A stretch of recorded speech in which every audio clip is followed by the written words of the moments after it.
फैसलाबाद से Mohammad Ashfaq Mughal, CPO Faisalabad. Police line में इस हाल का दौरा, खाना का म्यार चेक किया, मुलाजमीन खुश।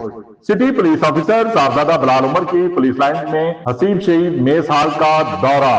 सीपीओ फैसलाबाद बिलाल उमर ने हसीब शहीद पुलिस लाइन फैसलाबाद में मेस हाल का विजिट किया। इस मौके पर डीएसपी हेडक्वार्टर मलक अमीन भी मौजूद थे। सीपीओ ने मेस में खाने के म्यार, सफाई के निजाम को चेक किया, एहलकारों के साथ बैठकर खाना भी खाया।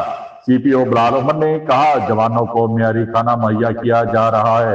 अंचार्ज मेस को हदायत की, हिफ्जान सेहत को मद्देनजर रखते हुए खाने के म्यार को बेहतर बनाने के लिए हर मुमकिन इकदाम किए जाएं।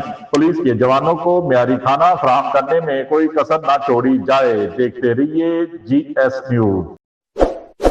इस वीडियो को लाइक करें, हमारे चैनल को सब्सक्राइब कर बेल आइकन जरूर प्रेस करें।